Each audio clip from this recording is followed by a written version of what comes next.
ሰላም እንዴት ናችሁ? ውድ የማሂ ቲዩብ ተከታታዮች ዛሬም እንደተለመደው ኤልዳና የተሰኘውን ልብ አንጠልጣይ የፍቅር ታሪክ ክፍል 8ን ይዤላችሁ መጥቻለሁ። ለቻናሌ አዲስ የሆናችሁ ሰብስክራይብ በማድረግ ጀምሩ። እንዲሁም ቪዲዮ ከተመቻችሁ ላይክ ማድረጋችሁን እንዳትረሱ። በቀጥታ ወደ ቪዲዮ እንሄዳለን።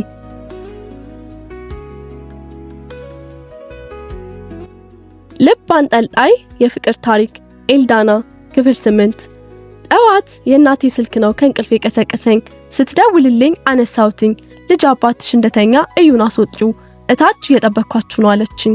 እዩን ቀሰቀስኩት። ፊቱን ታጥቦ በፍጥነት ልብሱን ቀያየረና ስሞኝ ሊወጣ ሲል ቆይ እኔ ልቅደም ብዬ ወጣሁኝ። እናቴ ታች ቆማ እየጠበቀችኝ ነው። መጀመሪያ እነሱ ክፍል በርጋ እንድቆም ምልክት ሰጠችኝና ወደ እነሱ ክፍል በርጋ መራሁኝ። በሩን ግጥም አድርጌ ያስኩትኝ። እዩ በፍጥነት እየተራመደ ወረደ። እናቴ ከግቢው እስኪወጣ እየተርበተበተ ሸኘችው። እኔ በሩ ላይ በቆምኩበት ቅስፈት አባቴ በስልክ ረዘም ያለ ጭቅጭቅ እያደረገ ነበር። መጀመሪያ ነገሩን ትኩረት አልሰጠሁትም ነበር፣ ግን ቀልቤን የሳበኝ ንግግር፣ ጆሮዬ ውስጥ ጥልቅ ያለው ነገር ባልሽ እስከሆንኩ ድረስ ቃሌን ማክበር አለብሽ፣ ካልሆነ አሁንም ቢሆን ይቅር አልልሽም እያለ ያወራል። ድምጽ ወደ በሩ እየተቃረበ ሲመጣ እየሮጥኩኝ ወደ ክፍሌ ገባሁኝ። ምን ለማለት ፈልጎ ነው? እናቴ ጆሮዋ ላይ ስልክ አልያዘችም እኮ። አባቴ ታመመ እንዴ? ወይስ በህልሙ እያወራ ይሆን? እንደዛ ደግሞ ከሆነ ድምጽ ወደ በሩ እንዴት ቀረበ? በትክክል ቆሞ እያወራ ነበር ማለት ነው እንዴ? አባ ነው እንደዚህ ያለው? ሚስት ማለት ምን ማለት ነው? ሚስት እኔ ማላቀው ሌላ ቋንቋ ይሆን እንዴ ብዬ ከራሴ ጋር ግብግብ ፈጠርኩኝ። ወዲያውኑ እናቴ መጣችና ምን አይነት ጊዜ አሳለፋችሁ ብላ ጠየቀችኝ። የተፈጠረውን እንዳለ ነገርኳት። ጥብቅ አድርጋ አቀፈችኝና አንቺ ደስ ስላለሽ እኔም ደስ አለኝ አለችኝ። በጣም ደስ እንዳለኝ ስነግራት ደስታዋ ከኔ በላይ ሆነብኝ። ከእናቴ ጋር ትንሽ አወራንና ቁርስ ለመብላት ወደ ታች ወረድን። አባቴ መጥቶ ተቀመጠ። እንዲሁ ካለ ወትሮ ቅብዝብዝ አለብኝ። ቁርስ በስርዓት በልተን እንኳን ሳንጨርስ ድንገት ተነስቶ መሄዴ ነው፣ አስቸኳይ ስብሰባ አለብኝ አለ። እኔ ሰላሜን እስካጣ ድረስ ተጨናነኩኝ። ነገሮች ተወሳሰቡብኝ። ቢሆንም ከዝምታ ውጪ ምንም አማራጭ አልነበረኝም። ለእዩ ደውዬ የተፈጠረውን በሙሉ ነገርኩትኝ።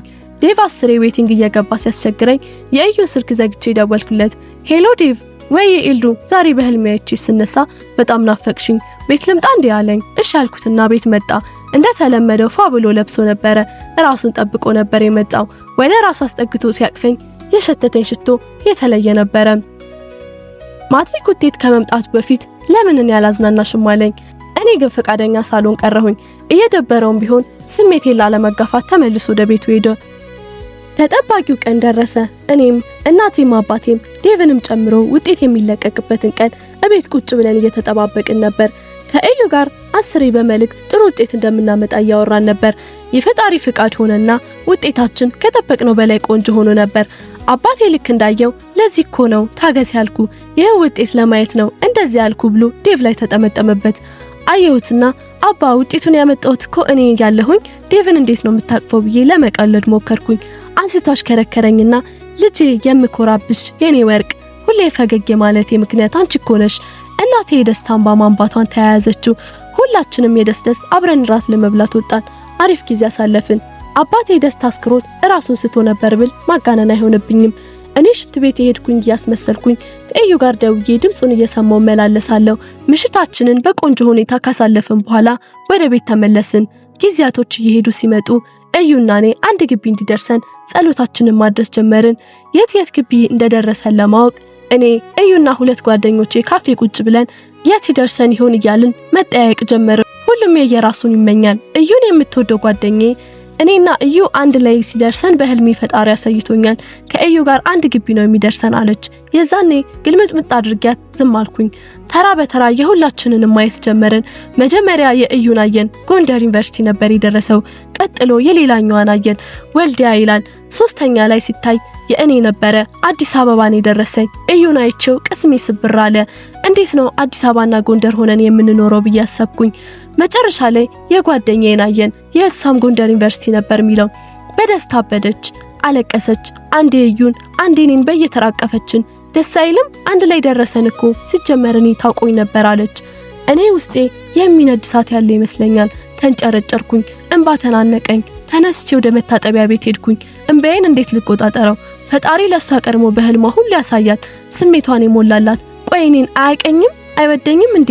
እዩ ቀን በቀን እሷን ሲያገኛት ፍቅሩ ወደሷ ቢገለበጥስ አላቅም ምን እንደተሰማኝ ብቻ ፊቴን ታጠብኩና ወደ እነሱ ተመለስኩኝ። አባቴ እየደወለልኝ ስለሆነ ሊሄድ ነው ብያቸው ወጣሁኝ። ደረጃውን ወርጄ ስጨርስ ነው እዩ እየተከተለኝ እንደነበር ያወቅኩትኝ። ከኋላ ያዘኝና ኤልዱ ነይ ተከተኝ አለ።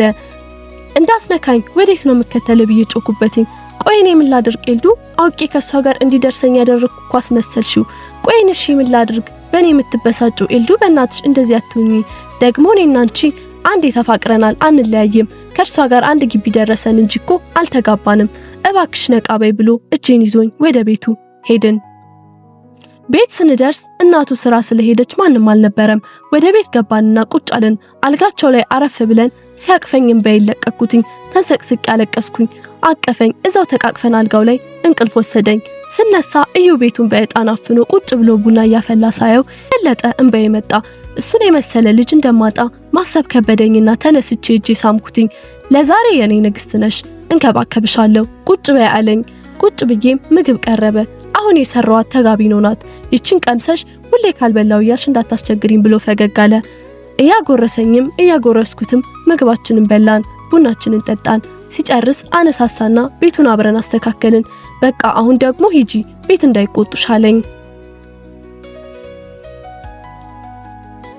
ለመጀመሪያ ጊዜ ረዘም ያለ ወክ ማድረግ አማረኝና ወክ አደረግን። ከየት እንደሆነ አላቅም ብቻ የጠራራ ፀሐይ ወክ አደረግን።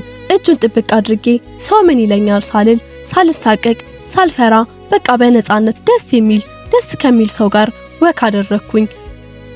ወደ ማታ አካባቢ ዴቭ ጋር ደውዬ መቶ እንዲወስደኝ ነገርኩትና መጣ። መኪና ውስጥ ገባው። ቁጭ ብለን ትንሽ እናውራለኝ። እሺ አልኩትኝ። የስኪቢ እንደደረሰኝ ጠየቀኝ። ነገርኩት። በጣም ደስ አለው። ፈገግ አለና ታውቂያለሽ ግን ኤልዱ አንዳንዴ ፈጣሪ ያዘጋጀልሽን አታውቂም። ዝም ብለን እኮ ነው የምንጨነቀው። ኤልዱ የስኪቢ ደርሳት ይሆን ከዚህ ትርቅ ይሆን ብዬ ስጨነቅ ፈጣሪ ግን እዚሁ ነገሮችን አመቻችቶ እዚሁ አስቀረሽ። እኔም የሹፍርና ስራዬን እንዳላጣ አደረገኝ አለ።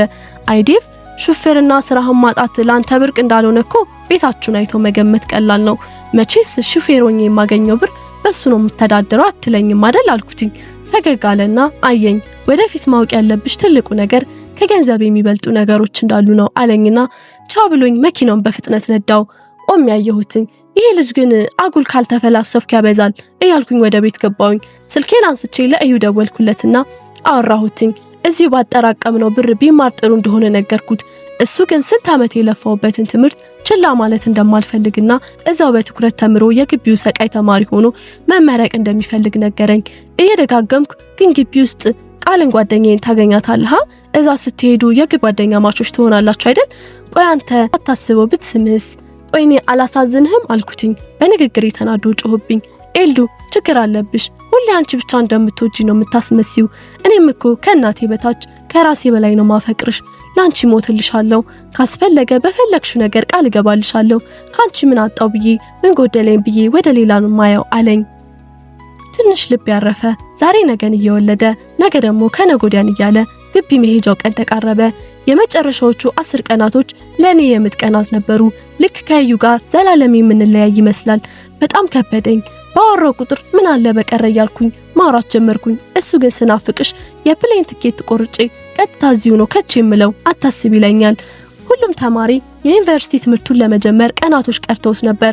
እዩም ቢሆን ከ3 ቀን በኋላ ወደ ጎንደር ለመብረር ዝግጅቱን ጨርሶ እኔም አንሶላ ትራስ ጨርቅና ሻንጣ ገዛስቼ ሰጥቼው አብረን እቃዎችን እያሟላን ዋልንና ወደ ቤት ተመለስኩኝ።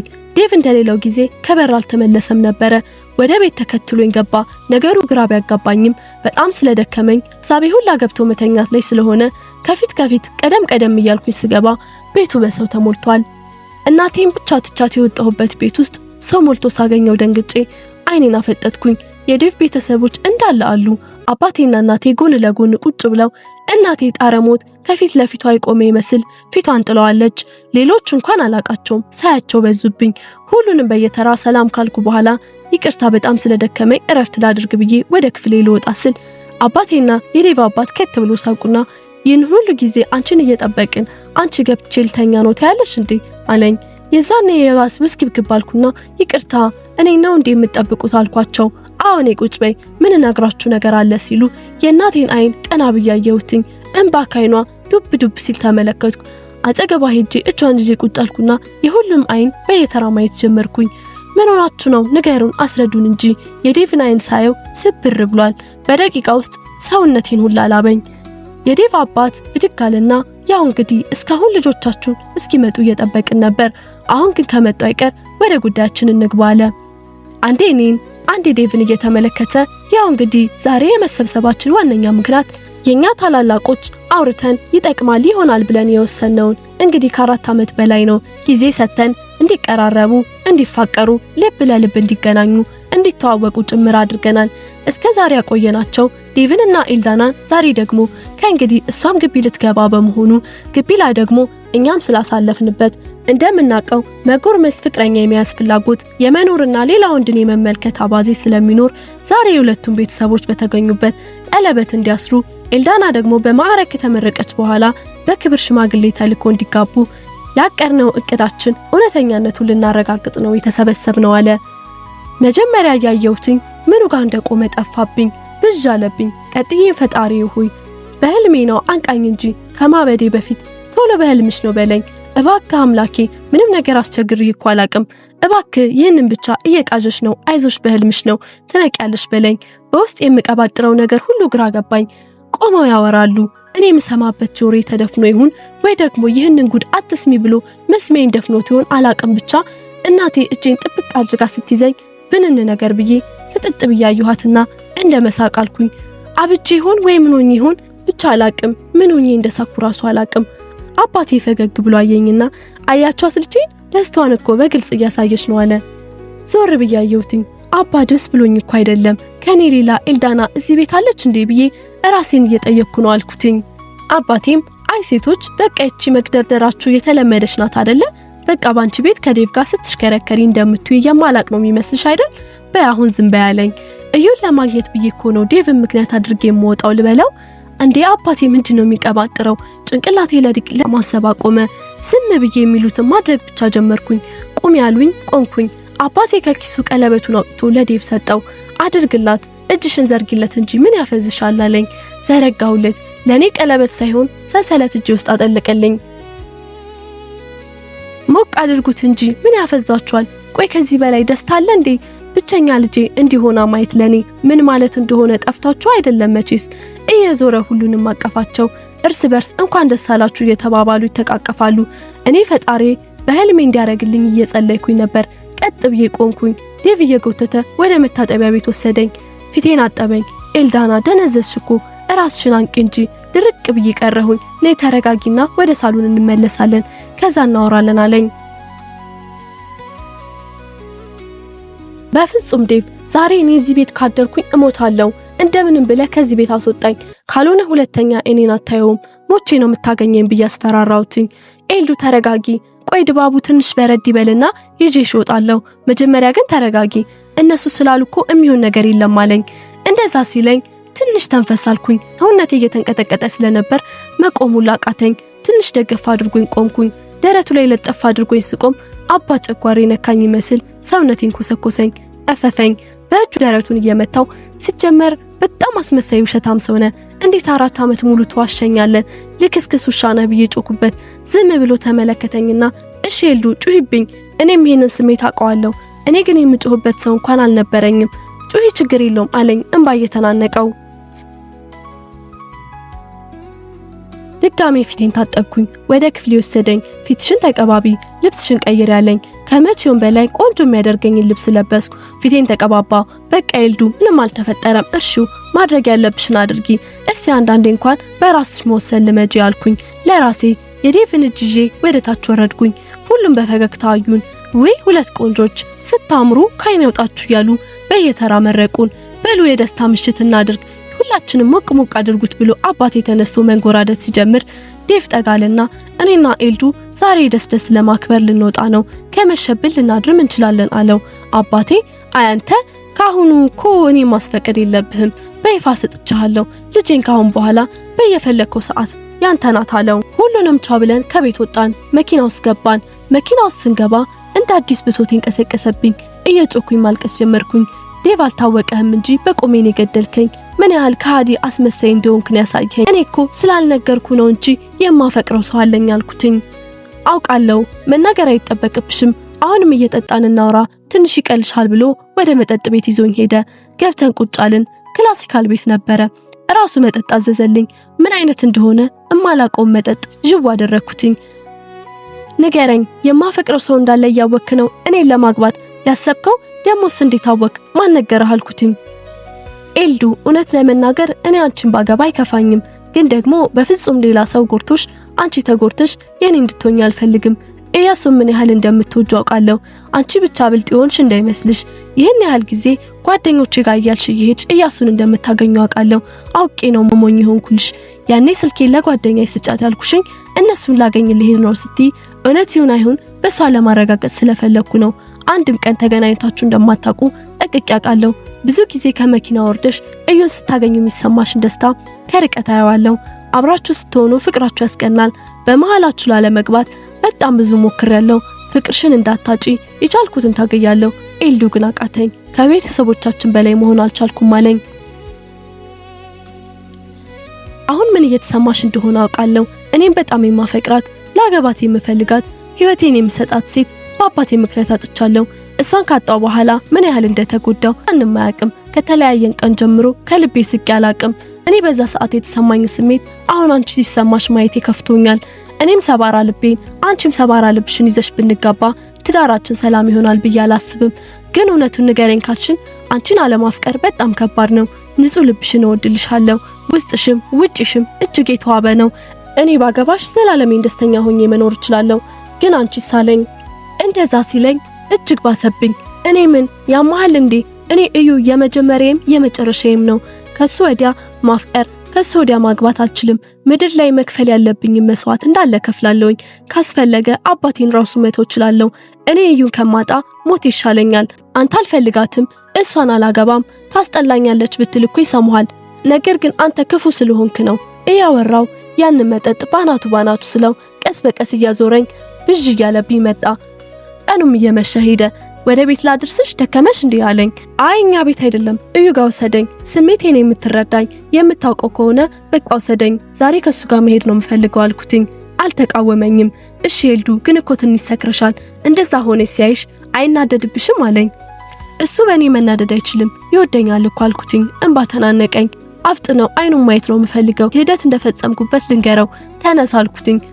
አፌ ሲተሳሰር ይታወቀኛል፣ ግን መጠጡ ምንም እርካታ አልሰጠኝም። ውስጤ የሆነ ቦታ ላይ የሚጠዘጥዘኝ ቁስል አለ። ያንን ቁስል በምን እንደማድነው ስለማላቅ ለምን መጠጥ በሃይላንድ አምጥተህልኝ እየጠጣው አልሄድም አልኩትኝ። አይቻልም አለኝ። በድጋሚ አስፈራራሁትኝ። አሁንም የምልህን ካላደረክ ሁለተኛ አላገኝህም እሞታለሁ አልኩትኝ። በሐሳቤ ተስማማና ወደ አንድ ቤት ገብቶ በ2 ሊትር ይዞልኝ መጣ። እየጠጣው መጮ ማልቀስ ጀመርኩኝ። መጠጥ ግን እንዴት ደስ ይላል መሰላችሁ። ባንዴ ውስጥ የነበረውን ስሜት እየጠፋ ለብዬ እየገለፈጥኩኝ እነ እዩ ሰፈር ደረስን። ደወልኩለትኝ። ውጣ ሰፈር ነኝ አልኩት። ደንግጦ መሰለኝ ከመቼው እንደመጣ ሳላቅ መጥቶ ከዴቭ ጋር ሰላምታ ተቀያየሩ። ዴቭ ፈገግ እያለ ኤልዱ ዛሬ ትንሽ ደህና አይደለችም መሰለኝ፣ አደራ ተንከባከባት ብሎ መኪናውን አስነስቶ ሄደ። እኔ በሃይላንድ እንዳንጠለጠልኩኝ የኔ ፍቅር ብዬ ተጠመጠምኩበት። ድንጋጤ ውስጥ መሆኑ ያስታውቃል። ኤልዱ ምንድን ይሆንሽው? ተናገር እንጂ እኔ እኮ ተጨነቅኩ አለኝ። ሌሊቱን ምን እያወራን ልናድር ነው እዚህ ቆመን ምናወራው ብዬ ሳኩበትኝ። ደግፎኝ ወደ ቤቱ ሄድን። እናቱ ሞቅ ያለ ሰላምታ አቀረበችልኝ። ዛሬ እዚህ ነው የምታድረው አላት። ተነስታ ጋቢዋን ለባበሰችና ወጣች። እዩ ግራ ገብቶ ተከተላት። ወዴት ልትሄድ እንደሆነ ጠየቃት። ብቻህን ትቼ ለመሄድ ፈርቼ ነው እንጂ ሰፈር ለቅሶ አለ እዛ ነው ማድሮ አለችው። እዩ ከት ብሎ ሳቀና አይማ እኔ ልትሰክሽኝ ነው አይደለ? ይልቅ ማን ጋር እንደምታድሪ ንገሪኝ አላት። በቀስታ ነገረችውና ሄደች። በሩን ዘግቶ እየሳቀ ወደኔ መጣና አይሻታ የኔ እናት እኮ እሷ ብቻ ሙድ ምትይዝ ነው የሚመስላት። ወሬውን ሳላስጨርሰው ከንፈሩ ላይ ሰፈርኩበት። እሱም ሳመኝ። ነገር ወደ ሌላ አቅጣጫ ሊቀየር መሆኑ ሲገባው ኤልዱ ተረጋጊ እንጂ ምን ሆነሽ ነው አለኝ። ምን ነው ስለ ሳምኩ ደበረህ እንዴ? ድሮም እኮ የኔን ያህል እንደማትወደኝ አውቃለሁ ብዬ አኮረፍኩኝ። ፊቴን አዙሬ ተቀመጥኩኝ። ኤልዱ ምን እንደተፈጠረ ንገሪኝ። በምን ተአምር ነው አንቺ እኔ ጋር ልታድሪ መጣሽው አለኝ። ከደበረህ እኮ መሄድ እችላለሁ። ተነስቼ ወደ በሩ አመራውኝ። እዩ በብስጭት እያየኝ ኤልዱ ህፃናት ሆኚ እንግዲህ ምንድን ይሆንሽው? ሲጀመር በዚህ ምሽት እንደዚህ ጠጥተሽ እኔ ጋር ልታድሪ ስትመጪ ምንም እንዳልተፈጠረ ነገር አርፌ ልቀመጥ አልችልም። አቅሻለሁ እኮ ቀን ቀን እንኳን ከቤት ለመውጣት ስንቱን ምክንያት እንደምትደረድሪ። ስለዚህ ንገሪኝ የተፈጠረውን አለኝ። እንባዬ መጣ።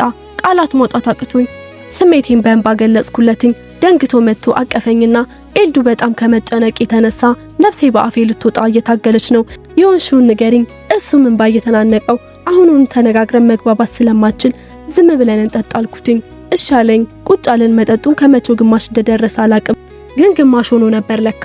እሷን እየቀማመስን ስልኬ ላይ ሜሴጅ ገባልኝ። ከዲቭ ነበረ። የማትጸጸችበትን ነገር ብቻ አድርጊ ይላል። መልስ ሳልሰጠው ዝም አልኩትኝ። መጠጣችን ከመቼው እንዳለቀ ሳናቃለቀ እኔ ሞቅቴ ይበልጥ እየጨመረ ነበር። የዛን ምሽት እንደምንም ብዬ ከእዩ ጋር ማደር ነበር የፈለኩትኝ። እዩ ጎንደር ከሄደ በኋላ እስኪመለስ ለዘላለም እሱን የማስብበትን አንድ ነገር ፈለኩኝ። እዩ ጋር አድሬ ማርገዝ። ከዛ ቤተሰቦቼ ውርደት ስለማይፈልጉ ግዴታ ለእዩ ይድሩኛል ብዬ አሰብኩኝ። 10 ልስመው ስሞክር ያቋርጠኛል። ኤልዱ ሞቅታ ውስጥ ነሽ፣ ወደ ራስሽ ተመለሽ ይለኛል። ቆይ አትወደኝም? እኔን ማቀፍ መሳም አያጓጓህም እንዳልኩትኝ ተገጋለና ለዛ ነው ዛሬ በችኮላ ሌላ ነገር ውስጥ እንዳንገባ ራሴን እየተቆጣጠርኩ ያለሁትኝ። ወንድ ልጅ ያፈቀራትን ሴት ማቀፍ መሳም አብሮ ማደር ይፈልጋል። ያንን ደግሞ ሴቷ መፍቀድ ያለባት ከተጋቡ በኋላ ነው። ከመጋባታቸው በፊት ገላዋን አቅፎ መተኛት ከከለከለችው እሷን ለማግባት ይጣደፋል። አንድ አግብቷት ተኝቶ ከእንቅልፉ ሲነቃ እቅፏ ውስጥ እሷን ማግኘት ይፈልጋል አለኝ። እሺ ልክ ነህ፣ በቃ ግን ትንሽ መጠጣት ፈልጌ ነበር ማለቴ ከዛ በኋላ የተፈጠረውን በሙሉ ነግርሃለሁ አልኩት። ቤት ውስጥ የበዓል ቀን የተገዛ አረቄ አይጠፋም፣ እሱን ትጠጫለሽ ብሎ ሳቀብኝ። እኔ ነገሩን አመረርኩት። ምን ያስቀሃል? አዎ ትጠሉ አልኩትኝ። አይ እንግዲህ አንቺ ደግሞ አታብዡ፣ እኔ ስቀልድ ነው። አረቄ እንኳን አንቺ እኔን ራሱ ጠጥቻ አላቅም፣ አረፍ በይ ብሎ ወደ ጎን አስተኛኝ። እኔ ብድግ ብዬ ወደ አረጀችው ቁም ሳጥን ሄጄ አረቄውን መፈለግ ጀመርኩኝ። ከታችኛው መደርደሪያ ውስጥ የተጠቀለለ ጋዜጣ አፏ ላይ ተሰክቶ ክዳም መሆኑ ነው አገኘሁትኝ። ብድግ አድርጌ 2 ሲኒ ያስቀመጥኩና ሁለቱም ላይ ቀዳውበትኝ። እዩ ምንም መናገር አልፈለገም። ዝምታ መርጦ ቁጭ አለ። በእናትህ ይዤሃለሁ አብረኸኝ ጠጣ። አልተቃወመኝም። አንስቶሻት አደረገው። ችርስ አለኝ። ሁለተኛውን ደገምን። ሌሊት ላይ የሆነ ሰው መጥቶ ነካነካ ያደረገኝ መስሎኝ ነበር። ብንና አልኩኝ፣ ግን ቤት ውስጥ ማንም አልነበረም። እዩ ራቁታችንን በደረታችን ድፍት ብሎ ከጎኔ ተኝቶ አገኘሁትኝ። ራሴን በመሳሪያ እንደመቱት ነገር ኃይለኛ ህመም ተሰማኝ። ራሴን ተመለከትኩኝ። እኔም እንደዩ በተመሳሳይ ሁኔታ ውስጥ ነኝ። ፈገግ አልኩና ምንም ነገር ማሰብ ስላልፈለኩ ተመልሼ ጋደም አልኩኝ። ግን አይኔን ከመጨፈን ውጪ እንቅልፍ የሚባል ነገር በአይኔ አልዞረም ነበር። ያለሁበት ሁኔታ በእርግጠኝነት ለመተኛት የሚጋብዝ አልነበረም። ትንሽ ቆይቶ እዩ ብንን አለ። አይኔን አየኝና እንደማፈር ብሎ ፊቱን ሸፈነው። እኔ ማፍሬ ፊቴን አዞርኩትኝ። አሳሳትሽኝ አይደል አለኝ። ዝም አልኩትኝ። ተነስተን ቁጭ አለን። ተመልሶ ደግሞ ተኛ። 11 ሰዓት ሊሆን ሲል መነሳት አለብኝ ብሎ ሰዓት ለማየት ስልኩን አነሳው። ከእናቱ መልእክት ተቀምጦለት ነበር። ነገ ስራ ስለማልገባ እስከ ጧት ድረስ አረፍ በል ብላው ነበረ። 1 ሰዓት ሲሆን እዩ ቀድሞ ተነስቶ ውሃ ሞቀልኝ። ቀሰቀሰኝና ትልቅ የብረት ሳፋ ላይ አምጥቶ ውስጡ ገላሽን ታጠቢ አለኝ። እያፈሰሰልኝ ገላዬን አጠበኝ። ተነጥፎ የነበረውን አንሶላ አለቅልቆ ሰጣው። የእናቱን አበሻ ቀሚስ አውጥቶ ሰጥቶኝ ልበሽና ጠብቂኝ ቤተክርስቲያን ልንሄድ ነው አለኝ። እኔ ኮስተር ብዬ ምን አለ ለምንድን ነው ቤተክርስቲያን የምንሄደው አልኩትኝ። መልስ ሳይሰጠኝ ለብሰሽ ጠብቂኝ ብሎ ወደ ውጭ ወጣ። እስኪ መለስ ለባብሼ ጠበቅኩትኝ። እሱም ነጠላውን ለብሶ እኔም ነጭ በነጭ ለብሼ ወደ ቤተክርስቲያን ሄድን። እስክንደርስ ምንም ቃል አላወጣም። እሱም በዝምታ እኔም በዝምታ ሆነን ቤተክርስቲያን ደረስን። እኔ በስርዓት እንኳን ምሳሌ የማልችል ሰው ነኝ። ገና ከበሮ ድፍት ብሎ ሲሳለም ግራ ገብቶኝ ቆሜ ተመለከትኩት። እጄን ይዞኝ ወደ ውስጥ ገባን። ዛፎች አሉ። ከዛፎች ስር ቁጭ ያሉ ድንጋዮች ተመለከትንና ሄደን ቁጭ አልን። እዩ ንግግሩን ጀመረ። ኤልዱ ዛሬ ቤተክርስቲያን ይዤሽ የመጣሁትኝ ለብዙ ነገር ነው። በመጀመሪያ ከብዙ ጊዜ በፊት ጀምሮ እያሰብኩት ነበረ። ከመሄዴ በፊት እዚህ ቦታ አምጥቼሽ ቃል ልገባልሽና አንቺንም ቃል አስገባሽ ነበር። መራራቃችን በመሐከላችን ምንም አይነት ክፍተት ላይ ፈጥር ቃል ልሰጥሽ አስቤ ነበር። አሁንም አልተውኩትም አለኝ። ሁለተኛ ደግሞ ማታ ሁለታችንም ያደረግነው ነገር ስህተት ነው ኤልዱ። ሴት ልጅ አንዴ ክብሯን ካጣች በኋላ እንደ መጀመሪያው ለሴትነቷ አትጠነቀቅም። ግን አንቺ ያደረግሽበት መንገድ በጣም ትልቅ ምክንያት እንዳለሽ ስለገባኝ እዚሁ በጸሎት ችግሩን ፈተናው እንድንሄድ ብዬ ነው። ስለዚህ ቃል ከመግባታችን በፊት የተፈጠረውን ንገሪኝ አለኝ። እኔ ግን ምንም ሳይመስለኝ ልንለያይ ስለሆነ ላንተ እንደ ስጦታ ሴትነቴን ልሰጥ ፈልጌ ነው አልኩት። አላመነኝም። እውነቱን ንገሪኝ፣ ጉንጭሽን ስለሳምኩሽ ሴትነትሽን ያጣሽ የሚመስልሽ ልጅ በሰላም እንደዚህ አታደርጊም፣ እውነቱን ንገሪኝ ብሎ አፈጠጠብኝ። እኔ አይኔን በጨው አጥቤ አንተና ቃል አንድ ግቢ ስለደረሳችሁ ስለተጠራጠርኩኝ አንተን እንደማሰሪያ ለመጠቀም ነው አልኩትኝ። በጣም ተናደደ። ትገርሚያለሽ፣ እስካሁን ሙሉ እምነትሽን አልሰጠሽኝም ማለት ነው ብሎ ከተቀመጠበት ተነሳ። ጥሎኝ ሊሄድ አንድ እርምጃ ሲራመድ እኔ በሁለት አይኖቹ ውስጥ የቋጠርኳቸውን እንባዎች ዱብ ዱብ እያደረግኩ ማፍሰስ ጀመርኩኝ።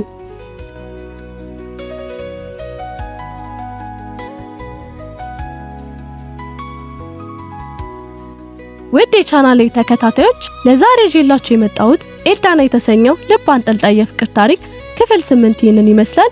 በቀጣይ ክፍል 9 ይዤላችሁ እመጣለሁ። እስከዛው ድረስ ቸር ሰንብቱ።